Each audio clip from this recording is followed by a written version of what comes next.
पवनार या ठिकाणी विविध शेतकऱ्यांच्या मागणीसाठी बेमुदत धरणे आंदोलन चालू आहे।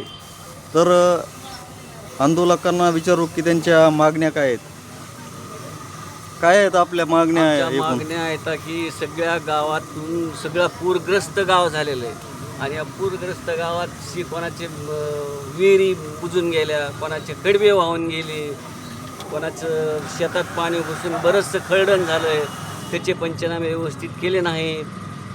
सगळे पिकं पाण्याखाली बुडून गेले, त्याच्यामुळे शेतकरी भरपूर अडचणीत आल्यात। दुसरी गोष्ट अशी झाली की पेरणी थोडीफार केली, त्याच्यावर बी पुन्हा पाऊस पडला आणि सगळं पीक जळून गेलं डबल, आणि आता ही टिबल पेरणीची वारी आली। शेतकऱ्यानं ह्यावर काय प्रतिक्रिया करावी आम्हाला सांगा सरकारनं। शासनाने ज्या घोषणा केल्यामध्ये त्याच्यामध्ये तुम्ही समाधानी?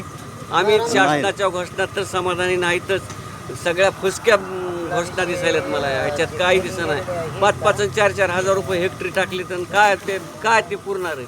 अहो आमचे कडबे वाहून गेले, बैल पाण्यात बुडालते ते काढले आम्ही वरी कस्तरी, 1-2 शेळ्या वाहून गेल्या। मग ह्याचं काय शासनाचं त्याचा पंचनामा नाही, काय नाही, अक्षरशः कडबे वाहून गेले। मग ह्याचं काय करायचं? ठीक आहे, दुसरे पण काही आंदोलक या ठिकाणी आहेत, काय आपल्या मागण्या आहेत? शासन दुर्लक्ष करतं का असं तुम्हाला वाटतं का? शासन पूर्ण दुर्लक्ष करायला आहे आणि परळी तहसील पण आमच्या पवनेर गावावर सगळ्यात जास्त दुर्लक्ष करीत आहे। आणखीन खरडणाचे पंचनामे नाहीत, पूरग्रस्ताचे पंचनामे नाहीत। शासनानं फक्त अतिवृष्टीचा पैसा दिलेला आहे, पूरग्रस्तांना काय दिलं शासनानं? आणखी काहीच नाही।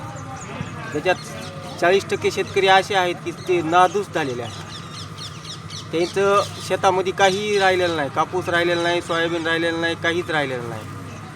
आज त्यांच्या घरात दिवाळी साजरी झाली आणि शासन म्हणलं दिवाळी शेतकऱ्याची आम्ही साजरी करू। 8,500 रुपयात काय होतं असतं शेतकऱ्याचं? आज नाश झाली शेतकऱ्याची सगळी। ठीक आहे, या ठिकाणी आपण